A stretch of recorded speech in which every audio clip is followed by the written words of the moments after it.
अज्ञानतिमिरान्धस्य ज्ञानाञ्जनशलाकया चक्षुरुन्मिलितं येन तस्मै श्रीगुरुवे नमः। वाञ्छाकल्पतरुभ्यश्च कृपासिन्धुभ्य एव च पतितानां पावनेभ्यो वैष्णवेभ्यो नमो नमः। श्रीकृष्ण चैतन्य प्रभु नित्यानंद श्री अद्वैत गदाधर श्रीवासादि गौर भक्तवृंद। हरे कृष्णा कृष्णा कृष्णा हरे हरे, हरे राम राम राम हरे हरे। श्रील प्रभुपाद की। श्रीमद् भगवद गीता चतुर्थ अध्याय श्लोक क्रमांक 19। यस्य सर्वे समारंभा काम संकल्प वर्जिता ज्ञान अग्नि दग्ध कर्माणम् तमाहु पंडितं बुधा। यस्य सर्वे समारंभा काम संकल्प वर्जिता ज्ञान अग्नि दग्ध कर्माणम् तमाहु पंडितं बुधा। भगवान ने पीछे के श्लोक में कहा कि कर्म की बारीकियों को समझना अत्यंत कठिन है। कर्म क्या है, अकर्म क्या है, विकर्म क्या है, क्या करने से हम संसार में फंस जाते हैं, कौन सा कार्य करने से मुक्त हो सकते हैं, इन बारीकियों को समझना अत्यंत ही दुष्कर है। फिर भी यदि कोई व्यक्ति समझ ले कि कर्म और अकर्म, तो समझना चाहिए सब बुद्धिमान मनुष्येषु, वो मनुष्यों में अत्यंत ही बुद्धिमान है। सयुक्तः कृष्ण कर्म कृत, सभी प्रकार के कर्मों को करते हुए भी वो इस संसार में बंधता नहीं।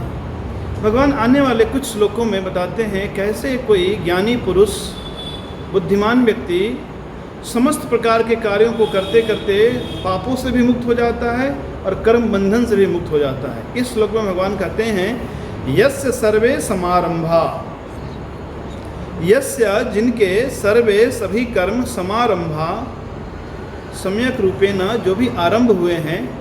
कोई भी कर्म हम कैसे आरंभ करते हैं, सबसे पहले उस कर्म को करने की संकल्पना होती है, फिर उस संकल्प के आधार पर हृदय में कामनाएं उत्पन्न होती हैं।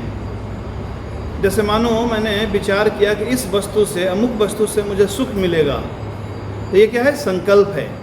अब उस वस्तु को पाने की जब कामना उत्पन्न होती है, फिर मेरे हाथ और पैर उसकी ओर अग्रसर होने लगते हैं। तो सबसे पहले संकल्प, उसके बाद कामना, उसके बाद क्रिया। तो यस्य सर्वे समारंभा काम संकल्प वर्जिता, जो पुरुष समस्त प्रकार के भौतिक संकल्पों से और कामनाओं से वर्जिता यानी कि मुक्त है। ज्ञान अग्नि दग्ध कर्माणम, और जिसने ज्ञान रूपी अग्नि से समस्त कर्मों को दग्ध कर दिया है, जला दिया है। तमाहु पंडितम बुधा, ज्ञानी जन उसे ही पंडित या विद्वान मानते हैं। तो ज्ञान अग्नि दग्ध कर्माणम का अर्थ क्या है, ज्ञान की अग्नि से व्यक्ति अपने समस्त प्रकार के कर्म फलों से मुक्त हो जाता है। जिस प्रकार किसी एक चने के बीज को लिया हमने और उसको भून दिया, और भूनने के बाद यदि उसको हम मिट्टी में ऐसे रोप दें, उसमें पानी दें, कोई अंकुरण नहीं होगा। क्यों? क्योंकि चना अभी भून चुके हैं। उसी प्रकार जो लोग ज्ञानी हैं, जो जानते हैं हम शरीर से पृथक, मेरा अस्तित्व आत्मा है, मैं भगवान का अंश हूँ, इंद्रियां अपने इंद्रियों के विषयों की ओर आकर्षित हैं, मैं करता नहीं, मैं अकर्ता हूँ, मैं निर्लिप्त हूँ, ऐसे व्यक्ति को किसी भी प्रकार के कर्मों का फल नहीं भोगना पड़ता। लेकिन यह स्थिति नित्य होनी चाहिए। इस संदर्भ में एक छोटी सी कथा आती है। एक ब्राह्मण था ज्ञानी, लेकिन अनुभव की कमी थी।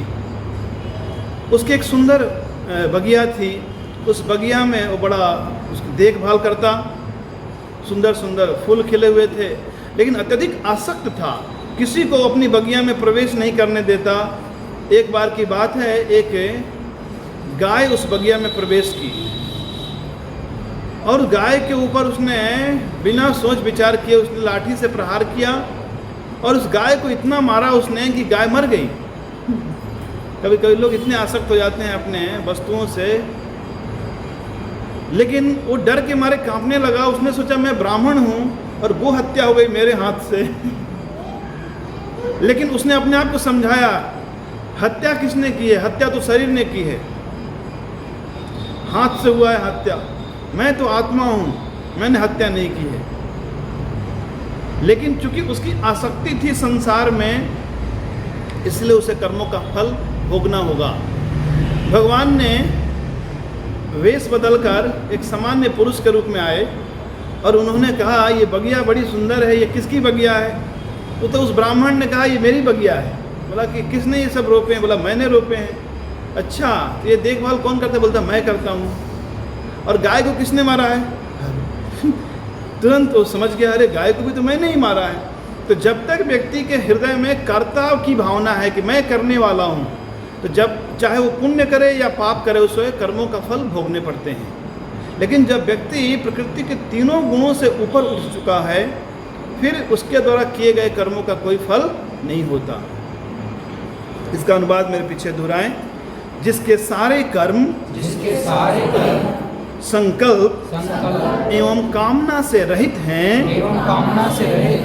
एवं जिसके सारे कर्म ज्ञान रूपी अग्नि से दग्ध हो गए हैं, ज्ञानी जन उसे ही पंडित कहते हैं। यानी आध्यात्मिक ज्ञान के द्वारा भली भांति कोई व्यक्ति जब समझ जाता है कि मेरा स्वरूप क्या है, मैं भगवान का दास हूँ, फिर भगवान ने मुझसे कर्म करवाया और मैं उसके लिए एक निमित्त मात्र हूँ, तो ना तो स्वतंत्र रूप से किसी अच्छे कार्य के लिए श्रेय लेना चाहता है, और यदि कुछ गलत हो जाए तो ना उसके लिए बहुत पश्चाताप करता है। भगवान अगले श्लोक में कहते हैं कि ऐसे एक ज्ञानी पुरुष की क्या मनोदशा होती है, कैसे आचरण करता है। त्यक्त्वा कर्मफलासंगम नित्य तृप्तो निराश्रया कर्मण्य अभिप्रवृत्तो अपि नैव किंचित करोति सा। त्यक्त्वा कर्मफलासंगम नित्य तृप्तो निराश्रया कर्मणि अभिप्रवृत्तोऽपि नैव किंचित करोति सा। त्यक्त्वा यानी त्याग करके, कर्म फलासंगम कर्मों के फल के प्रति जो आसक्ति है, उस आसक्ति को त्यागने से क्या मिलता है? नित्य तृप्तः, सदा व्यक्ति तृप्त हो जाता है। निराश्रया, किसी प्रकार के किसी भौतिक व्यक्ति का आश्रय नहीं लेता। ऐसा नहीं सोचता कि इनका आश्रय लेने से मुझे पद की प्राप्ति होगी, प्रतिष्ठा की प्राप्ति होगी, धन की प्राप्ति होगी। यदि उसके मन में कामना होगी तो नित्य तृप्त रह ही नहीं सकता। तो यहाँ निराश्रय का अर्थ है कि अपने में किसी प्रकार की कमी का अनुभव नहीं करता, साथ ही साथ उसे चिंताएं नहीं होती कि कल क्या होगा, परसों क्या होगा। भगवान के आश्रय में रहता है। यानी योग और क्षेम की चिंता नहीं। योग यानी कुछ जुटाना है और क्षेम यानी रक्षा करनी है। उसे पता है भगवान की अनन्य भक्ति करने से भगवान योग क्षेम करते हैं। अनन्यस चिंतयन्तो माम जे जना पर्युपासते तेषाम नित्य अभियुक्तानाम योग क्षेमम वहामि हम। भगवान ने यह वचन दिया है कि कोई व्यक्ति यदि मेरा अनन्य भक्ति करता है तो उसके जीवन में जो भी कमियां हैं मैं उसे पूरी करता हूं, और जो है उसकी मैं रक्षा करता हूं। तो ऐसा भक्त जिसने अपने समस्त कर्म के फलों का परित्याग कर दिया है, त्यक्त्वा कर्म फलासंगम नित्य तृप्तो निराश्रयः कर्मणि अभिप्रवृत्तो अपि, फिर भी समस्त प्रकार के कर्मों में प्रवृत्त होता है, वो आलसी नहीं होता। यहाँ लिखा अभिप्रवृत्तो अपि, सम्यक भली भांति हर प्रकार का कार्य करता है। नैव किंचित करोति स, और ऐसा करते हुए भी वो जानता है मैं कुछ नहीं करता, क्योंकि वो उससे निर्लिप्त होता है, अनासक्त होता है। इसका अनुवाद मेरे पीछे दोहराएं। जो कर्म फल में आसक्ति का त्याग करके नित्य संतुष्ट रहता है, अपने योगक्षेम की अपेक्षा से रहित होकर सभी प्रकार के कर्मों को भली भांति करते हुए भी वह कुछ भी नहीं करता, यानी वह कोई सकाम कर्मों में लिप्त नहीं होता, यानी उसके सारे कर्म अकर्म हो जाते हैं। तो भगवान अर्जुन को कहते हैं कि तुम युद्ध करो, और युद्ध निर्लिप्त होकर करो, बिना किसी फलाकांक्षा से प्रेरित हुए, अपने कर्तव्य समझकर बस युद्ध करो। जीतने के बाद स्वर्ग की प्राप्ति होगी और हारने के बाद क्या होगा इसका विचार न करो। जैसे ही कोई व्यक्ति फल से आसक्त हो जाता है तो बार बार फल का चिंतन करता है, क्या होगा क्या होगा। तो ऐसा बारंबार चिंतन करने से उसकी शक्ति बढ़ जाती है, और शक्ति बढ़ जाने से जितनी शक्ति का उपयोग वो कर्म करने में कर सकता था वो नहीं कर पाता है। जो बच्चे अत्यधिक फल के प्रति चिंतित रहते हैं वो एग्ज़ाम में फेल हो जाते हैं या उतना अच्छा नंबर नहीं ला पाते। लेकिन आप यदि पूछेंगे उन बच्चों से जो टॉप करते हैं या बहुत सफल हैं, वो बोलते हैं मैंने कभी सोचा भी नहीं था, क्योंकि अपने कर्तव्यों के पालन में इतने जुटे होते हैं कि फल की उन्हें चिंता ही नहीं होती। तो इंद्रियां, मन, बुद्धि सबके सहयोग से हम कार्य करते हैं, लेकिन फल किसको भोगने पड़ते हैं? आत्मा को। उदाहरण स्वरूप, जैसे किसी प्रदेश में यदि एक राजा ने दूसरे राजा के ऊपर आक्रमण कर दिया, तो यद्यपि युद्ध कौन करते हैं? सभी सैनिक करते हैं, घुड़सवार करते हैं, अश्वरोही करते हैं, लेकिन जब युद्ध में राजा विजयी होता है तो राजा को ही श्रेय दिया जाता है, क्योंकि राजा की प्रेरणा से सभी सैनिकों ने युद्ध किया। वैसे ही आत्मा की प्रेरणा से हमारी इंद्रियां सक्रिय होती हैं, मन बुद्धि कार्य करता है। यदि शरीर से आत्मा निकल जाए तो क्या हम कुछ कार्य कर पाएंगे? यही कारण है कि आत्मा को दंड भोगने पड़ते हैं। लेकिन जो पहले ही इसी शरीर में इन इंद्रियां, मन, बुद्धि से निर्लिप्त हो चुका है, मुक्त हो चुका है, फिर उसे दंड नहीं भोगने पड़ते। यानी जो समझ चुका है मैं यानी कौन? आत्मा भगवान का सेवक है, भगवान का नित्य संगी है, नित्य दास है। शरीर छूटने के बाद आत्मा भगवान के पास चली जाती है। यहाँ तक कि इसी जीवन में यहाँ यस्य हरिर्दास्य कर्मणा मनसा गिरा निखिलासु अपि अवस्थासु जीवन मुक्त सौच्यते। जो व्यक्ति इसी शरीर में रहते रहते मन, वचन और कर्म से संपूर्णतः भगवान की सेवा में लगा रहता है, तो इसी शरीर में वो मुक्त है। बस समय की बात है, समय आएगा, ये शरीर गिर जाएगा, शरीर छूट जाएगा और वो व्यक्ति चला जाएगा भगवान के धाम में। तो अभी हम उसी की तैयारी में लगे हुए हैं। अगले श्लोक में भगवान कहते हैं कि कैसे जब ऐसा व्यक्ति नाना प्रकार के कार्य करता है फिर भी वो पापों में लिप्त नहीं होता। निराशीर्यत चित्तात्मा त्यक्त सर्व परिग्रह शारीरम केवलम कर्म कुर्वन् अपनोति किल्बिषम्। निराशीर्यत चित्तात्मा त्यक्त सर्व परिग्रह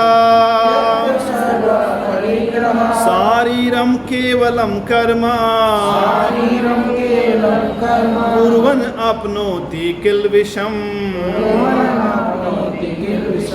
निराशी में निराशा नहीं, यानी किसी भी भौतिक व्यक्ति से कोई कामना नहीं रखता। एक प्रकार से कामना शून्य है। वो शुभ अशुभ जो होता है सबको स्वीकार कर लेता है वो जानता है भगवान की कृपा है, मेरे जीवन में जो घटित हो रहा है भगवान को तो पता है। तो शुभ घड़ी हो या अशुभ घड़ी हो, दोनों में वो एक रस आनंदपूर्ण बना रहता है। यत चित्तात्मा, जिसने अपने मन और इंद्रियां और बुद्धि को बस में कर लिया है। यत चित्तात्मा निराशीर यत चित्तात्मा त्यक्त सर्व परिग्रह। परिग्रह कहते हैं संचित करने की भावना, यहाँ सर्व परिग्रह यानी कि मिथ्या स्वामित्व की भावना से मुक्त होता है। हो सकता है उसके पास बहुत धन हो, बहुत सारी सुविधाएं हो, पर उसे अपना नहीं मानता। वो जानता है सब कुछ किसका है, कृष्ण का है। मैं तो बस केयर टेकर हूँ, मैं तो सेवक और सेविका हूँ, कुछ समय के लिए मुझे दिया गया है संभालने के लिए, मालिक मैं नहीं हूँ। मालिक कौन है, कृष्ण है। तो ऐसे व्यक्ति को समझना चाहिए त्यक्त सर्व परिग्रह शारीरम केवलम कर्म। और कर्म भी करता है किस लिए, शरीर की रक्षा करने के लिए, शरीर निर्वाह करने के लिए ही केवल वो सक्रिय रहता है, ताकि शरीर में प्राण बनी रहे। इसलिए वो भोजन करता है, विश्राम करता है, और कभी अस्वस्थ हो जाए तो डॉक्टर के पास भी जाता है। जैसे यदि आपके पास एक कार है तो कार में आप तेल डालते हैं, उसके कल पुर्जे खराब हो जाएं तो उसको मेंटेनेंस के लिए गैरेज लेके जाते हैं, लेकिन उसके अंदर एक ड्राइवर है, वो ड्राइवर कार से बिल्कुल पृथक है, उसकी आवश्यकता अलग है। उसी प्रकार जो ज्ञानी है, जो बुद्धिमान व्यक्ति है, वो जानता है शरीर एक कार के समान है, कि यंत्र के समान है। तो जिस प्रकार एक यंत्र को तेल देने की आवश्यकता है, साफ सफाई करने की आवश्यकता है, बस इसी भावना से युक्त होकर शारीरम केवलम कर्म, इसलिए वो कर्म करता है। और चूंकि इस भावना में कर्म करता है, इसलिए कुर्वन् अपि अपनोति किल विषम, किसी भी प्रकार का कोई भी पाप उसे स्पर्श नहीं कर पाता है। इसका अनुवाद मेरे पीछे दोहराएं। जिन्होंने मन बुद्धि को वश में किया है, मन बुद्धि को वश में किया है, और जो इंद्रिय तृप्ति की कामनाओं से मुक्त हैं, और जिन्होंने सभी प्रकार के मिथ्या स्वामित्व का परित्याग कर दिया है, और केवल शरीर निर्वाह के लिए कर्म करता है, वह कई प्रकार के कर्म करते हुए भी पाप रूपी फलों से प्रभावित नहीं होता है। भक्त भगवान के प्रति शरणागत है, जानता है मार होबी राख होबी जो इच्छा तुहार, नित्य दास प्रति तुआ अधिकार। मैं आपका नित्य दास हूँ, हे भगवान, आप चाहे मारें या आप हमारी रक्षा करें। तो भक्त भगवान से अतिशय प्रेम करने के कारण नित्य तृप्त रहता है, नित्य संतुष्ट रहता है।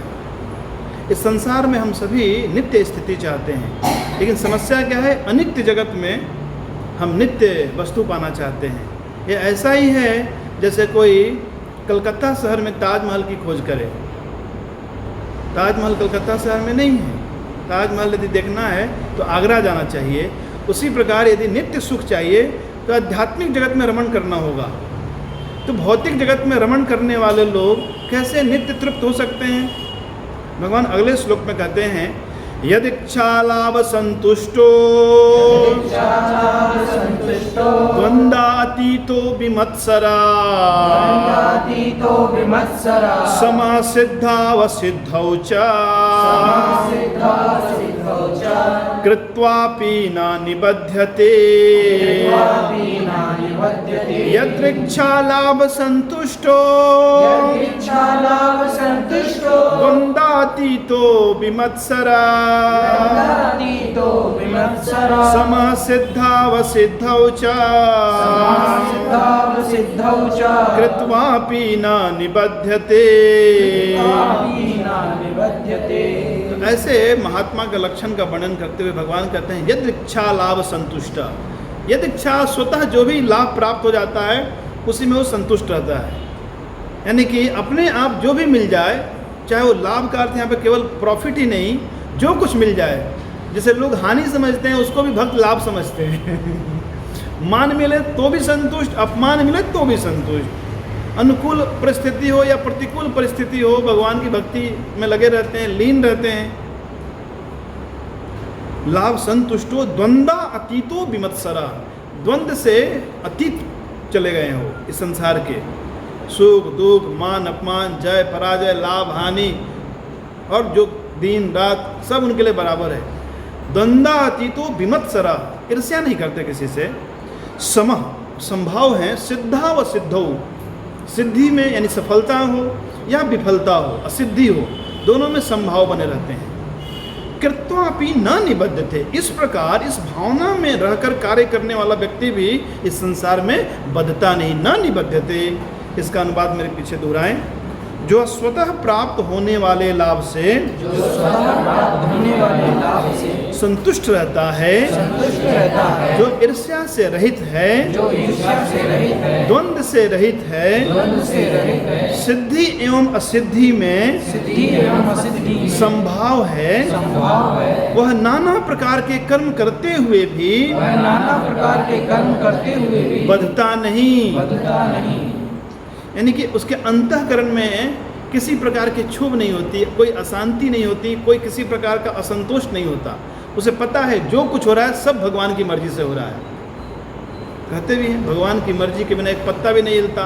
तो आज यदि मेरे जीवन में दुख आया है, संकटपूर्ण परिस्थितियां निर्मित हुई हैं, तो मेरे ही कर्मों का फल है। इसके लिए मैं क्यों छाती पीटूं और क्यों रोऊं, क्यों बिलखूं? भगवान से प्रार्थनाएं करूं, भगवान की स्तुति करूं, भगवान की भक्ति को और तीव्र करूं। तो जब उसके जीवन में सुखपूर्ण स्थिति होती है तो भगवान को धन्यवाद देता है, और जब दुखपूर्ण परिस्थिति होती है तो भगवान की प्रार्थनाएं करता है, और दोनों ही परिस्थिति में कृष्ण भावना भावित रहता है। इसलिए दुख उसका स्पर्श भी नहीं कर पाता है। हरे कृष्णा कृष्णा कृष्णा हरे हरे, हरे राम राम राम हरे हरे। श्रील प्रभुपाद की जय।